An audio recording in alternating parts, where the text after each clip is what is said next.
يا رب العالمين يا رب العالمين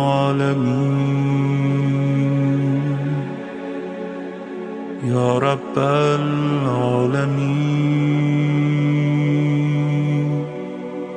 يا رب العالمين يا رب العالمين يا رب العالمين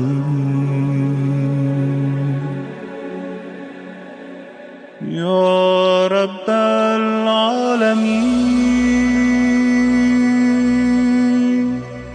يا رب العالمين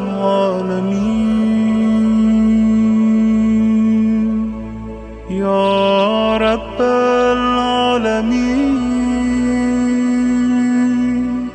يا رب العالمين يا رب العالمين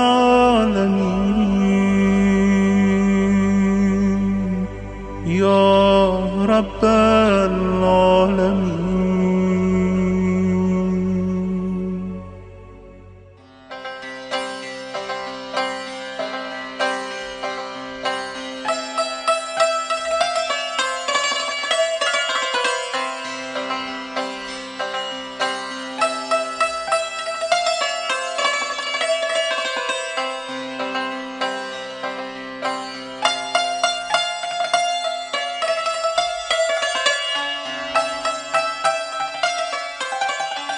Salam dəyərli İntizar Radiosu izləyiciləri. Hər birinizi ayrı-ayrılıqda xoş gördük. Mübarək cümə gününün axşamında İmam Mehdi süfrəsindəyik. Süfrəniz açıq, ruziniz bol, ömrünüz uzun olsun.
السلام عليك يا حجة الله في أرضه السلام عليك يا عين الله في خلقه السلام عليك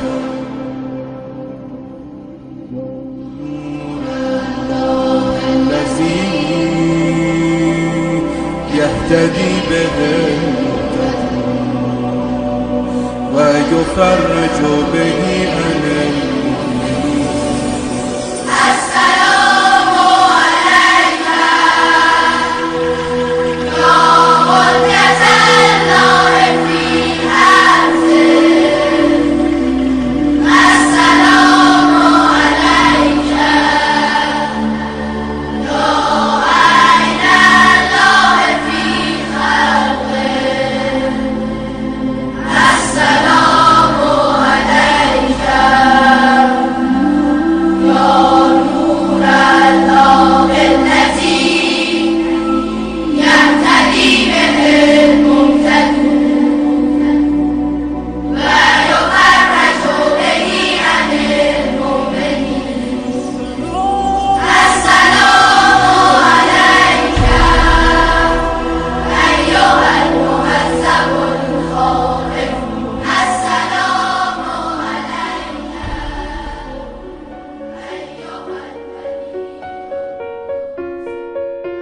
Sənə gözəl təklifim var, ay qardaşım, ay bacım.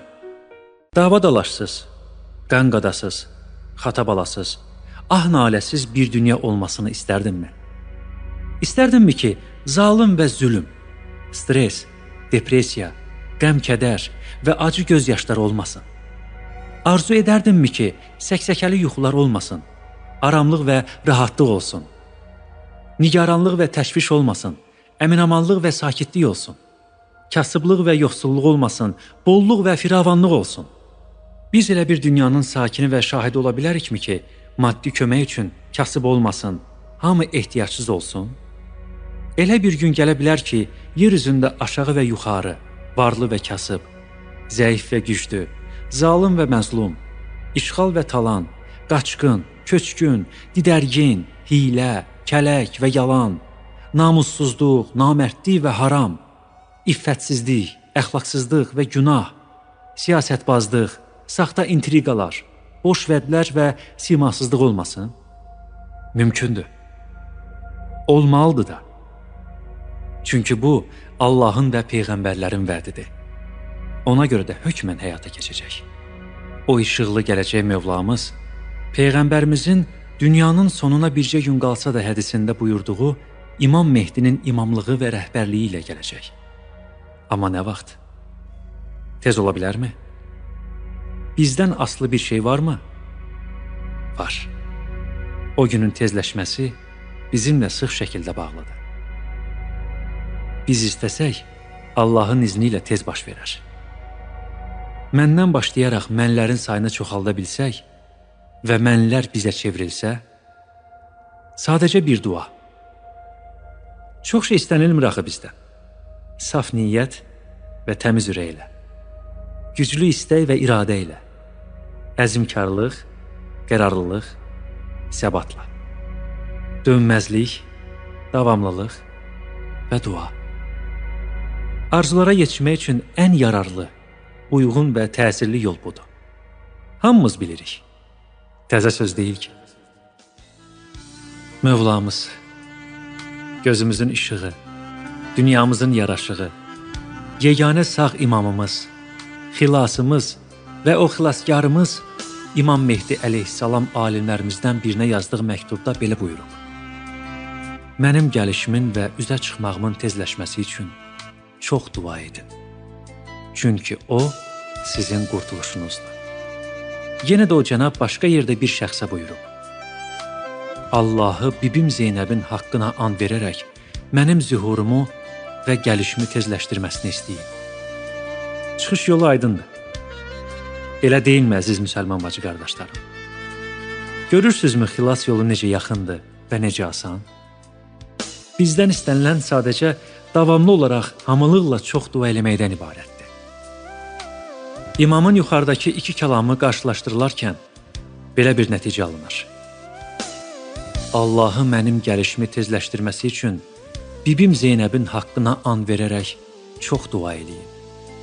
Əgər imamın gəlişi bəzilərinin fikirləşdiyi və müdafiə elədiyi kimi öz-özünə, zamanın təbii axarına və hansısa əlamət və nişanələrin baş verməsinə bağlı bir işdirsə və insanların onun gecikməsində və ya tezləşməsində bir rolu yoxdursa, İmam əleyhissalam nə üçün təkid və israrla, həm də belə emosional şəkildə gəlişinin tezləşməsi üçün dua eləməyi tapşırır? Görəsən, imamın kəlamındakı çox dua nə deməkdir? Və əgər biz imamın bizə olan əmrinə uyğun şəkildə əməl eləmək istəsək, necə eləməliyik? Yəni görəsən, necə və nə qədər dua eləsək, çox dua eləmiş sayılarıq. Bu barədə düşünməyə dəyər. İmamımız buyurur ki, o sizin qurtuluşunuzdur. O nədir? İmamın gəlişi yoxsa bizim duamız? Hər iki məna mümkündür. Yəni, imamın gəlişi bizim xilasımızdır. Əgər bizim səs və nəfəsimiz onun zühurunu tezləşdirmək üçün yetərli olmazsa, bizim o barədəki dualarımız dünya və axirətdə nicat tapmağımıza səbəb olacaq. İnşallah.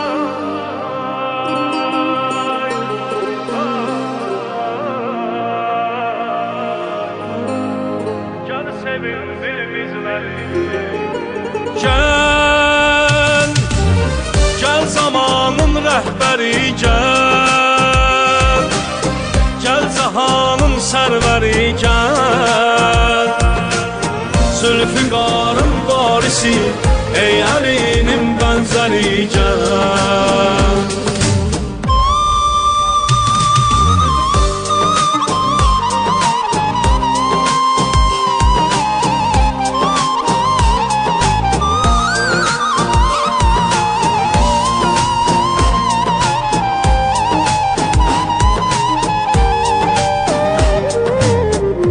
Bugün ki aldanıb dünyanın oldu talibi, qatdı məkruhə haramı müstəhəbbə vacibi. Tək ümid sənsən gəl ey illər əsirlər qayıbi, ey bu dünyanın xilaskarı zamanın sahibi. Bizləri hər gün qocaldan illərin hicranıdır, vəslin əsrətdən yanan aşiqlərin dərmanıdır. Gəl, gəl zamanın rəhbəri gəl, gəl cahanın sərvəri gəl, Zülfüqarın varisi, ey Əlinin bənzəri gəl. Sil bu ağlar gözləri, sil bu batil izləri, andı verir izzətdirə, gəl sevindir bizləri. Sil bu ağlar gözləri, sil bu batil izləri, andı verir izzətdirə, gəl sevindir bizləri.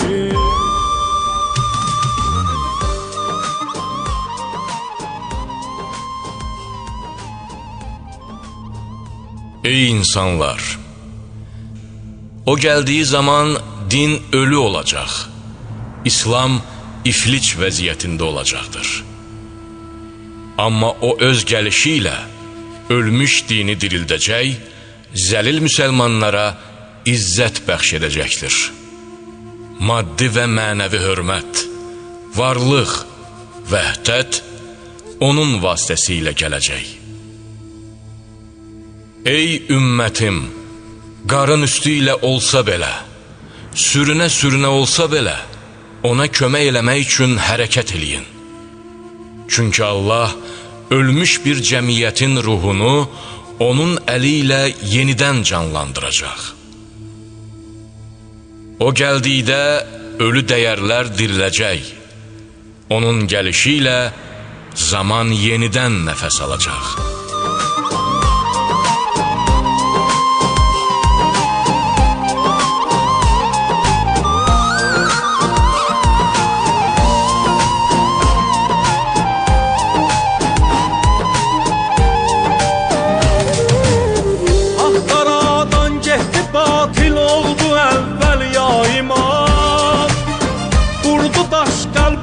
Şeytan daşan heykəl yayma, çarəsizlər ərşə doğru qaldırır əl yayma.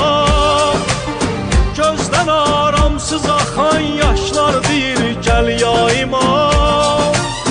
Hər gün aşuradır, hər yer Kərbəla meydanıdır, yer üzündə hər nə yer varsa bəla ünvanıdır.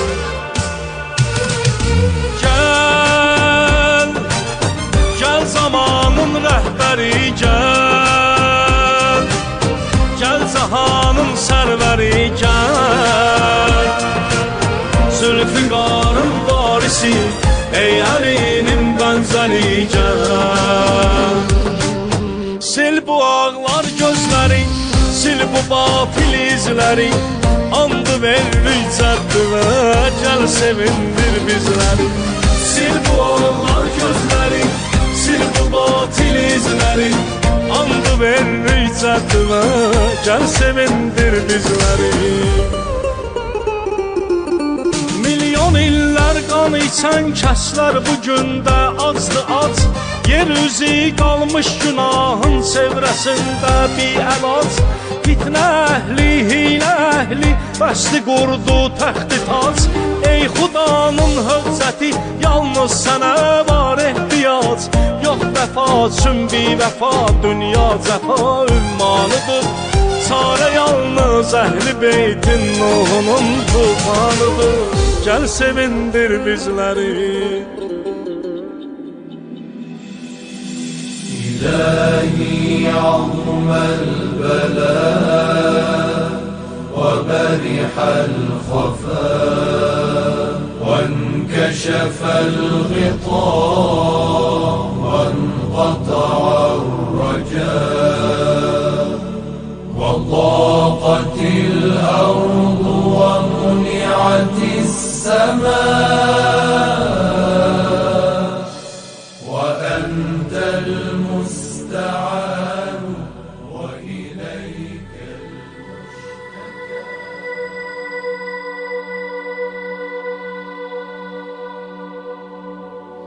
يا صاحب الزمان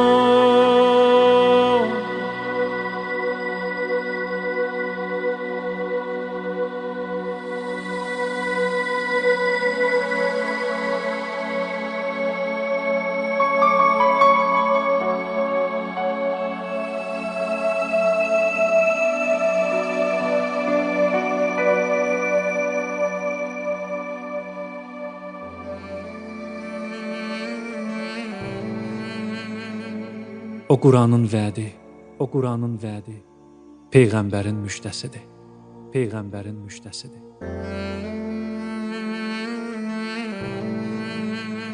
O Quranın vədi Peyğəmbərin müjdəsidir.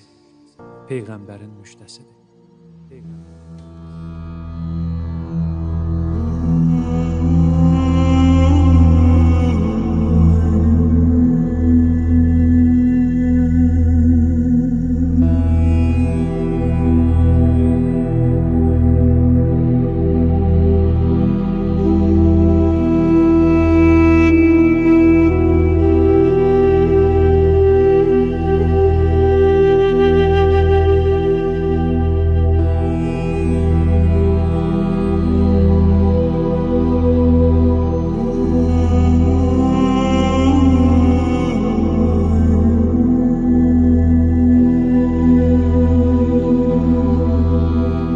بسم الله الرحمن الرحيم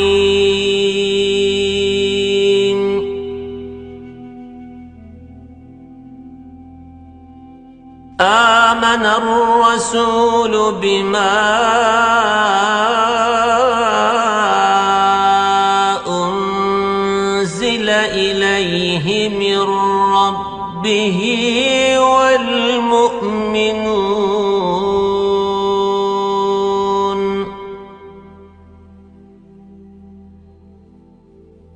كل آمن بالله وملائكته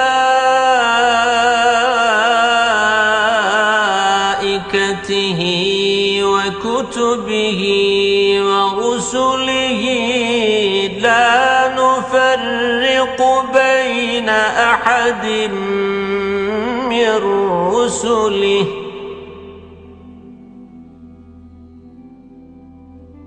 وقالوا سمعنا وأطعنا غفرانك ربنا وإليك المصير.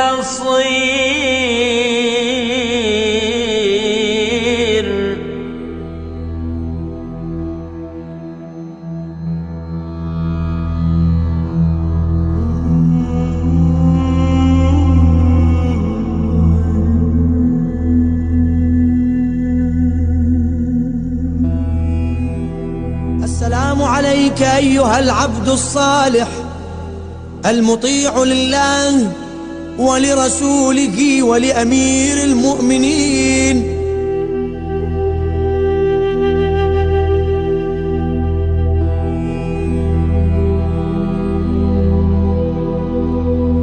Bismillahirrahmanirrahim. Yadızdadırsa qeyd elədim ki, intizar İmam Zaman ağaya aid olmamışdan əvvəl özü bir irfani və insani anlayışdır. Yəni, hər kim İmam Zaman ağanı gözləmək istəyirsə, intizar əhli olmaq istəyirsə, gərək əvvəl intizarın irfani anlayışını başa düşsün və dərk eləsin. Bu nə deməkdir? Yəni insan ilk növbədə bunu başa düşməlidir ki, bu dünya ki orada yaşayır, insanın yaşadığı bu dünya insanın əsl məskəni, əsl yeri deyil. İnsan bu dünyaya müvəqqəti gəlib və əslində burada öz yerində deyil və öz vətəni axirətdir insanın. İnsan bunu başa düşəndən sonra bu dünyadan getməyi özünə nicat hesab eləyir, qurtuluş hesab eləyir. İnsan ki başa düşdü burayı üçün yaranmayıb, onun əsl məskəni başqa yerdir, axirət aləmidir. Onu başa düşəndən sonra insan dünyada Allaha qovuşacağı günün intizarındadır, o günü gözləyir və o günü özü üçün qurtuluş hesab eləyir. O ki eşitmişsiniz Həzrət Əlinin başına qılınc dəyəndə, Əli əleyhissalam qılıncla vurulanda ilk sözü bu oldu ki, Fuztu və Rəbbil Kəbə, and olsun Kəbənin Rəbbinə qurtuldum, nicat tapdım. Bu əslində yaşayış fəlsəfəsini açıqlayır bu bir cümlə. Əlinin ölümə münasibəti yaşayış fəlsəfəsini açıqlayır ki, insan dünyada yaşadığı müddətdə həmişə o günün intizarında olmalıdır. Elə bil ki, bir adam səfərdədir, qürbətdədir, həmişə arzulayır vətənə dönsün. İnsanın dünyadakı vəziyyəti belə bir vəziyyətdir. İnsan bu dünyada qəribdir, öz vətənində deyil və arzulayır ki, nə zaman öz həqiqi vətənimə dönəcəm, o da ölümlə gerçəkləşir. Ona görə hədisdə var, Əd-dünya sicnul mümin, dünya müminin zindanıdır. Necə zindandan qurtuluşu adam səbirsizliklə gözləyir, insan hər an dünyadan qurtulmaq arzusu ilə yaşayır, onun intizarını çəkir. Əgər insan bu intizarı başa düşməsə, 12-ci imamın intizarını dərk eləyə bilməz ki, 12-ci imamı niyə gözləyirik biz? Bunu başa düşmədən onu başa düşmək mümkün deyil. Kim istəyir İmam Zaman intizarında olsun, gərək əvvəl bu dünyadan nicat tapmağın intizarında olsun. İmam Zaman intizarı bu intizarın tərkib hissəsidir. İmam Rıza buyurur ki, mən zəkərəllah və ləm yəştəqi ilə liqaih ləqəd istəhzəə binəfsih.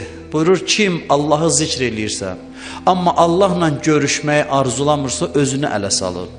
Çünki zikrin mənası budur ki, insan sevdiyi Allahını yad eləməklə dünyada ayrılıq dərdini yüngülləşdirir, onu yadına salır.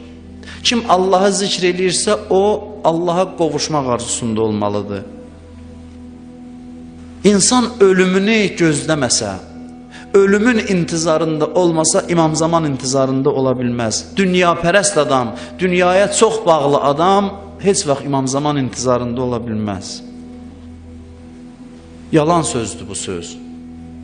Görürsən, bəzi insanlar öz yalan sözlərinə müxtəlif donlar giyindirib danışırlar. Görürsən, heç din başa düşməyib nədir, amma özünü elə göstərir ki, güya İmam Zaman eşqi ilə yaşayır. Bəzi insanlarda bu var. Yalanı bir cür gözəl sözlərlə bəziyir, elə bil hansısa bir qəliz, mürəkkəb fəlsəfədir, təqdim eləməyə çalışır. Amma baxırsan, görürsən ki, mahiyyətində yalan var. Bəzi tapmacalar olur. İnsan başa düşmür, elə bilir ki, nəsə içində bir xüsusi fəlsəfə var. Baxırsan, görürsən, yox. Bir nəfər zarafatca danışırdı, bir misal verdim. Dedim ki, 4 dənə qarışqa yol gedir, dostlarına deyib. 4 dənə qarışqa yol gedir, birinci qarışqa deyir ki, məndən sonra 3'ü gəlir. İkinci deyir ki, məndən sonra 2'si gəlir. Üçüncü qarışqa da deyir, məndən sonra 3'ü gəlir.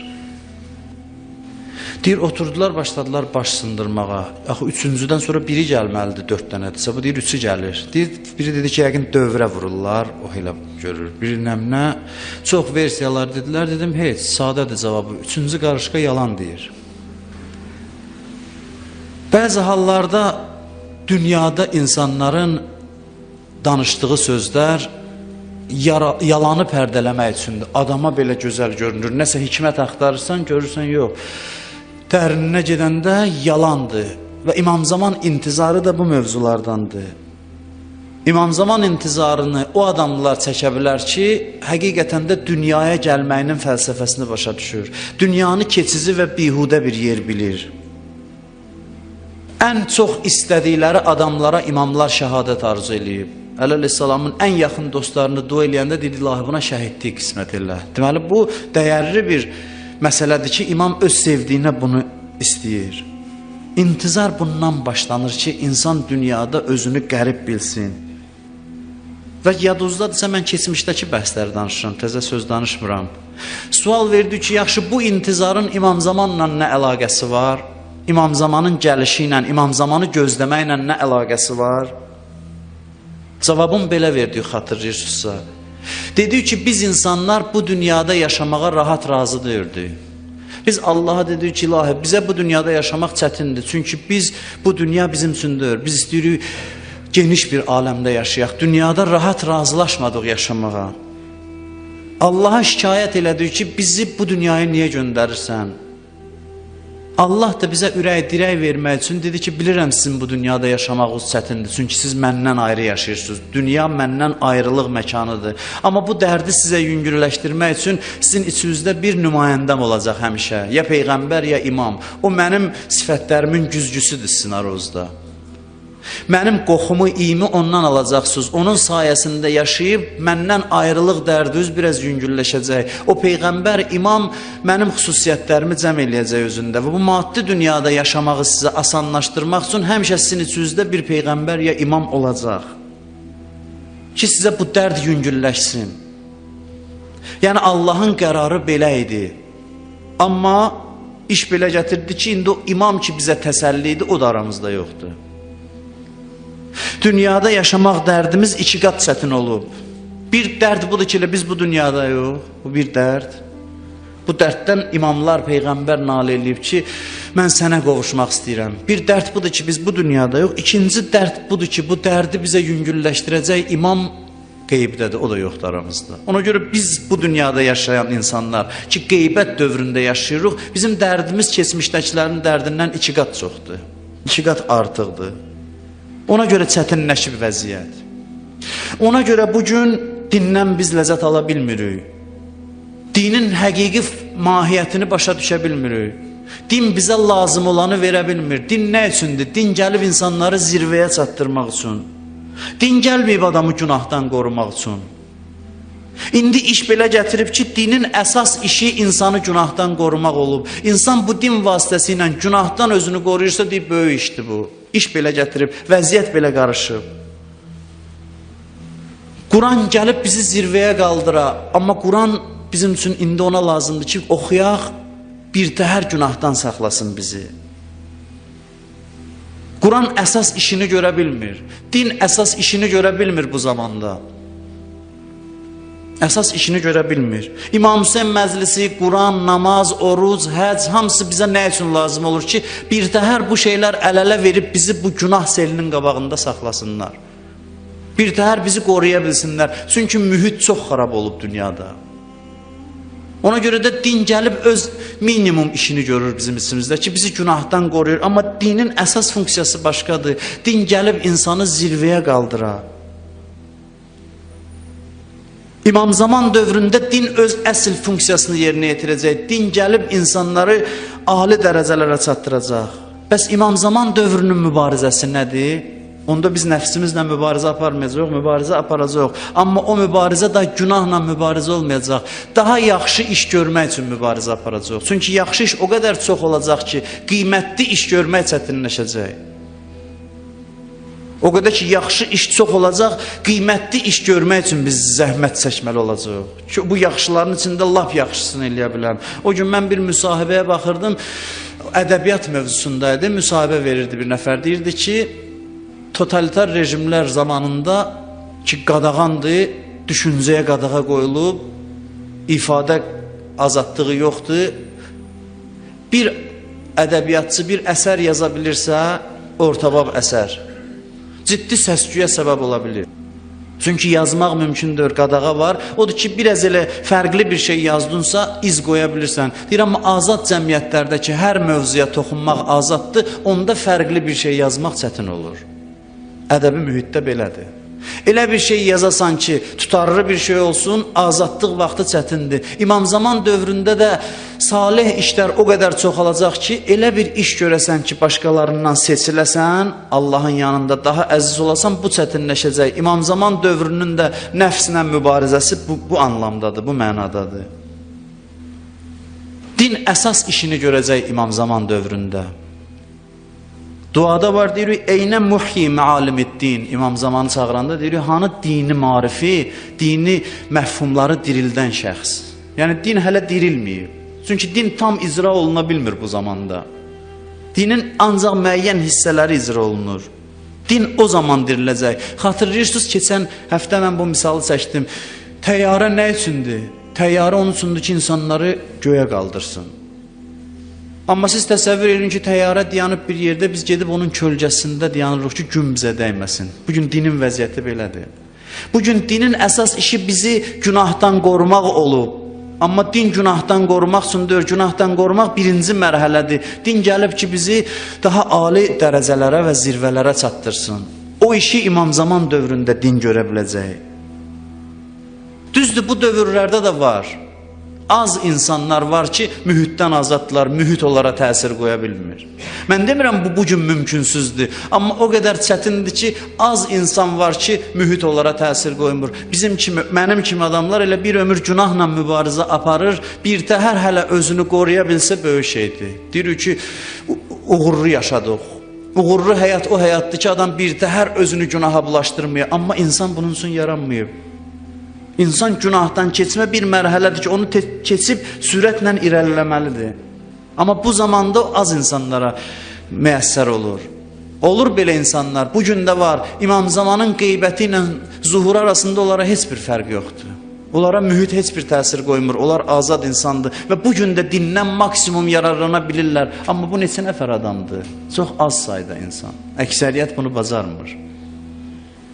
Ayətullah Şahabadi mən oxuyurdum, deyir ki, bir neçə alimlər ona məktub yazanda həmişə o məktubları parça-parça eləyib cırıb atırdı. Oğlanları danışır ki, qoymurdu biz oxuyaq. Bizə də maraqlıydı ki, niyə bu məktubları atır? Özü vəfat eləyəndən sonra deyir, biz onun şəxsi əşyalarına baxırdıq, bir məktub əlimizə düşdü, çatdırmayıb yəqin bunu cırmağa. Oxuyanda gördük, filan alim buna yazıb ki, İmam Zamanın huzuruna yetişəndə gələn dəfə xahiş edirəm, bu məsələni ondan soruşasınız. Belə də insanlar yaşayır, amma çətindir bu məqama çatmaq, belə mühitlərdə ki, İmam Zaman qeybdədir. Orada o dərəcələrə çatmaq çətindir. Bu sözlərdən danışırsan, düzdür, bəzi insanlar o saat bazar açır, hər üzr istəyirəm, yoldan keçən gəlir ki, İmam Zamanla görüşmə iddiasındadır filan, amma bu o deməkdir ki, bunu heç kəs bacarmayıb. Bəli, bir sıra insanlar bacarır, amma əksəriyyət bunu bacarmır. Əksəriyyət bunu eləyə bilmir. Keçən bəhsin xülasəsini danışırıq, gələk bu yerə çataq ki, biz bugünkü gündə ki, yaşayırıq belə bir dünyada, nədən narazı olmalıyıq? Deyir, İmam Zaman gəlsin, düzəltsin. Nəyi düzəltsin? Problem nədədir?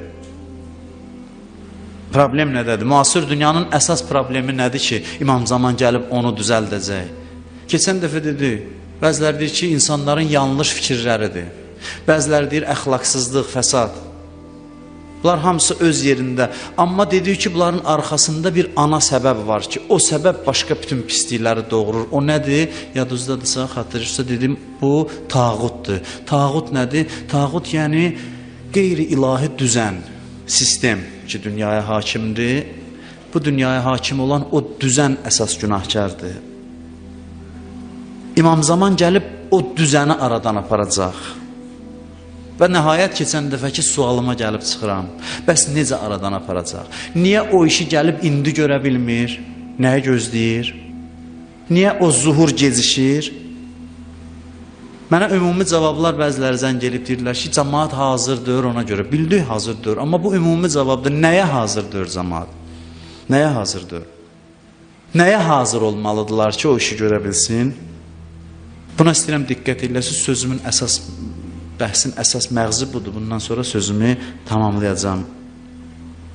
Cəmaət indi nəyi başa düşə bilməyib hələ?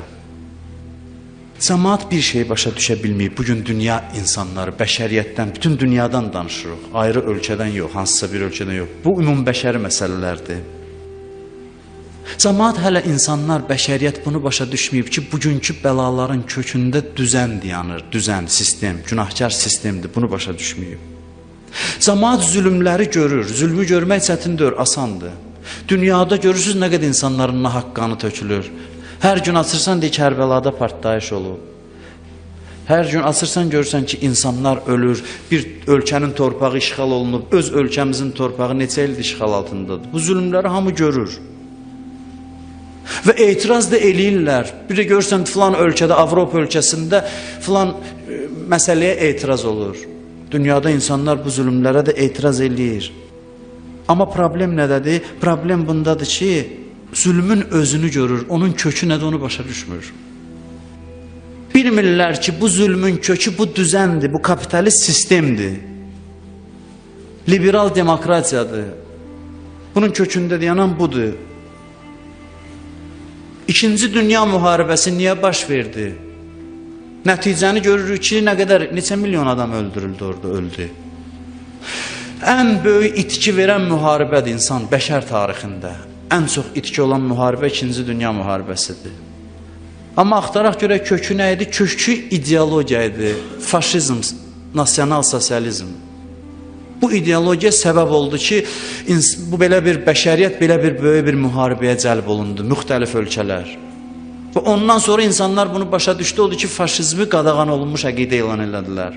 Çünki gördülər bu faciənin kökündə tərz təfəkkür dayanır. Təkcə zülmü görmək, müharibəni görmək hünər deyil. Müharibənin səbəbi nə idi? Səbəbi o məktəb idi. Bir irqin digərlərindən üstünlüyünə əsaslanan məktəb, tərz təfəkkür. Bugün də insanlar zülmü görür, amma hələ müəyyən eləyənməyiblər ki, yol səhvdir deyə vəziyyət belədir. Bugünə qədər gəldiyi yolun səhvliyini başa düşməyiblər. Zülm nəticədir, insan ölümü nəticədir, torpaq işğalı nəticədir. Nəyin nəticəsidir? Səhv gedilmiş yolun nəticəsidir. Peyğəmbərlərin təlimi kənara düşüb, ayaq altına atılıb, yanlış düzən yaranıb, o düzənin acı nəticələridir bunların hamısı. Onu insanlar gərək başa düşsün. Hədisdə var, bütün məktəblər öz acizliyini etiraf eləyəndə İmam Zaman zuhur eləyəcək, hədisdədir. Bütün insanları idarə eləyən məktəblər, əqidələr, əllərini təslim olaraq, əlini qaldıracaqlar ki, biz təslim, biz bacarmadıq, o zaman İmam Zaman zuhur eləyəcək. Necə kommunistlər təslim oldular, yaşadıq o dövrü. Kommunistlər təslim oldular. Bir totalitar rejim idi, nə qədər insanlar repressiyalara məruz qaldı, nə qədər faciələr oldu. Bir nəfər gəldi, dedi, mən islahat yolu ilə vəziyyəti dəyişəcəm, yenidən qurma elan elədi. Amma başa düşdü insanlar ki, yox, bu sistem xarabdır. Bunun islahata imkanı yoxdur. İslahat mümkün deyil. Sistemin nəticəsidir bu zülmlər. Onu insanlar başa düşəndə çöktü, dağıldı. Etiraf elədi ki, mən bacarmadım. Danışdığım sözlər hamısı yanlış imiş. Bugün dünyanın əsas problemi insan haqqında olan tərz təfəkkürdür. Qərb dəyərləri insanı necə tərif edir? Deyir, insan birinci bundan başlayır ki, mənfəətpərəst bir varlıqdır. İnsan dünyaya gəlib ki, öz mənfəətini təmin eləsin. Bu insanın tərifindən başlayır. Və hətta dəyərləri də belə tərif eləyir. Deyir, azadlıq niyə görə lazımdır? Deyir, mən niyə görə kiminsə azadlığına hörmət qoymalıyam? Ona görə ki, mən onun azadlığına təcavüz eləsəm, o da mənə təcavüz eləyəcək. Nəticədə mənafeyim təhlükə altına düşəcək. Öz mənafeyimə görə məcburam onun azadlığına hörmət eləyəm. Hətta azadlıq kimi bir dəyər insan mənafeyi kontekstində tərif olunur. İnsan mənafeyi və insan mənfəəti bu əqidənin mərkəzi nöqtəsidir. Bugünkü insanlar zülmü görür. Amma yaddan çıxardır ki, bu zülmün kökündə nə dayanır? Bu dünya görüşü dayanır. Bu sərmayədar nizam dayanır. Görürsünüz, Amerikada insanlar etiraza başlayıblar və kapitalistləri qınayırlar ki, kapitalizm bunun əsas səbəbidir. Kapitalistlər, bu artıq yolun başlanğıcıdır. Bunu artıq dərk eləməyə başlayıblar. Bir-bir o dəyərləri təhlil eləyə görəcək ki, bu fəsadın kökündə məktəblər dayanır. Feminizm bir məktəbdir ki, qadınla kişi eynidir. Qadınla kişi eynidir. Əslində, ədalətlə eynilik fərqli şeylərdir. Bir var deyəsən, ədalət, bir də var müsavat. Müsavat yəni eynilik. Ədalət hər şeyin öz yerində olması. İş belə gətirib deyirlər ki, qadınla kişinin heç bir fərqi yoxdur. Ailədə başçı yoxdur ümumiyyətlə. Belə hamı başçıdır. O dəfə mən dedim ki, artıq belə bir nəticəyə gəlmişlər ki, kişilərə də uşaq doğulanda dekretə icazə versinlər ki, getsin uşağa baxmaq üçün. Bu həqiqətdir. Yəni, bu fərq tamam silinsin. Bu bir dənə nəzəriyyədir ailə barəsində. Diqqətlə təhlil eləyəndə sən görəcəksən ki, dünyada baş verən, hətta müharibələrin səbəblərindən biri də ailəyə bu cür yanaşmadır. Bu ailədə böyüyən uşaq hissiz, atifədən, hissdən məhrum, etinasız bir varlıqdır. Mən o dəfə dedim sizə, bir fransız deyirdi ki, Azərbaycanda ən çox xoşladığım şey, müsahibəsini mən oxuyurdum, deyir, ən çox xoşladığım şey sizin ailə nizamınızdır. Biz bunu əldən vermişik. Bizdə deyir, qanunla ana uşağını nəvaziş eləsə cinayət məsuliyyətinə cəlb oluna bilər, ən azından inzibati məsuliyyətə cəlb oluna bilər. Bir qanun ki, anaya uşağına nəvaziş eləməyə qadağan eləyir, o qanunla tərbiyə olunan uşaq nə olacaq? Ailədə nəvaziş görməyən, qayğı görməyən uşaq hissiz bir varlıq olacaq, onda ona fərq olmayacaq ki, dünyada kimin qanı tökülür, kim kimi nə zülm eləyir, ona fərq olmayacaq. Görürsən, bir dənə ailə ilə bağlı nəzəriyyə, fikir səhvi gəlir, böyük bir ictimai fəsada səbəb olur. Mən bunu nümunə üçün, misal üçün dedim. Bu tərbiyə konsepsiyası var İslamın. Eşitmişsiniz, 7 yaşa qədər deyir, uşaq şahdır evdə. Nə istəyir, qoy eləsin. 7 yaşdan 14 yaşa qədər uşaq quldur evdə. Sən nə deyəcəksən, o eləyəcək. 14-dən 21-ə qədər isə daha sonra uşaq müşavirdir, vəzirdir. Onunla məşvərət eləyəcəksən.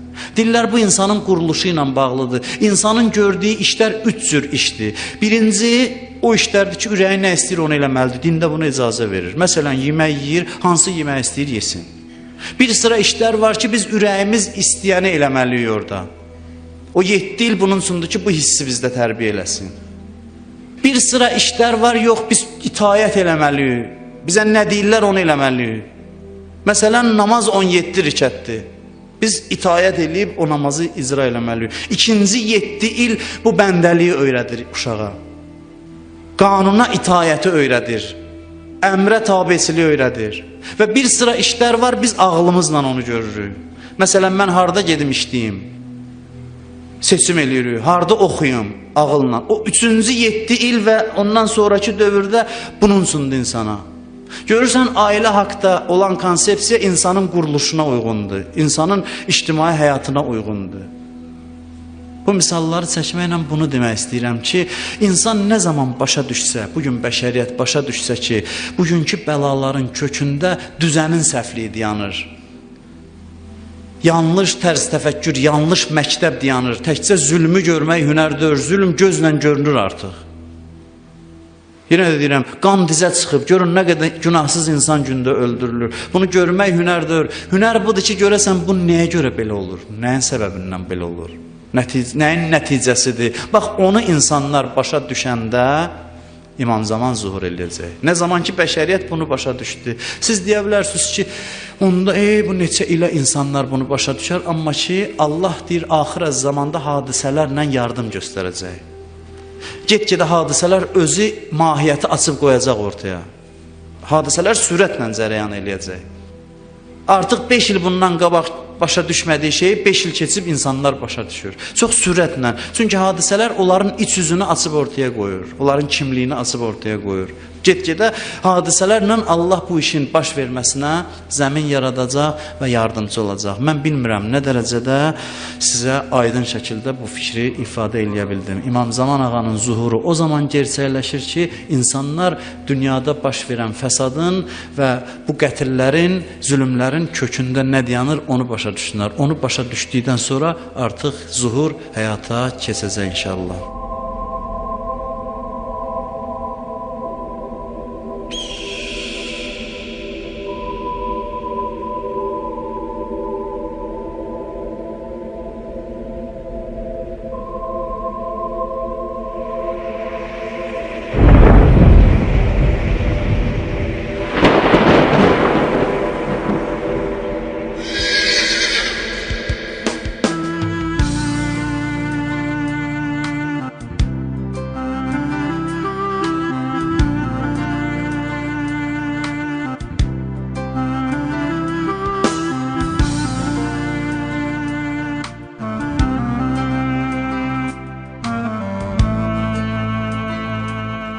Gözəl Allahımız hamımıza dövrün imamını tanımağı, onu xatırlamağı, beləcə əsl müsəlman kimi yaşamağı nəsib etsin. Dəyərli izləyicilər, gələn görüşə qədər Allah amanında.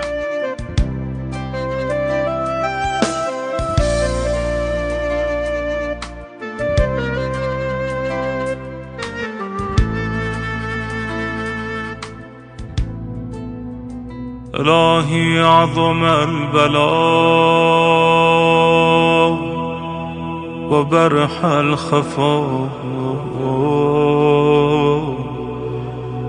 وانكشف الغطاء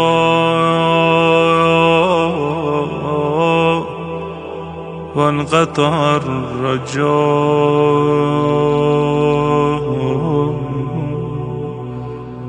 وضاقت الأرض ومنعت السماء وأنت المستعان وإليك المشتكى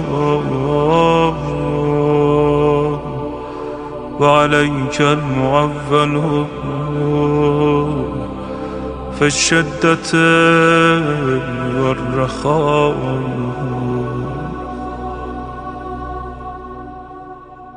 اللهم صل على محمد وآل محمد أولي الأمر الذين فرضت علينا طاعتهم وعرفتنا بذلك منزلتهم ففرج عنا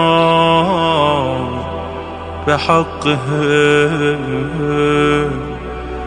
فرجا عاجلا قريبا كلمح البصر أو هو أقرب يا محمد يا علي يا علي يا محمد اكفياني فإنكما كافيان وانصراني فإنكما ناصران يا مولانا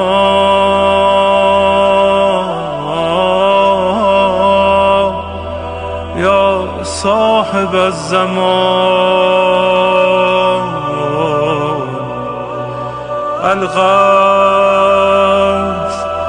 الغوث الغوث أدركني أدركني أدركني الساعة الساعة الساعة العجب العجب العجب يا أرحم الراحمين بحق محمد وآله الطاهرين.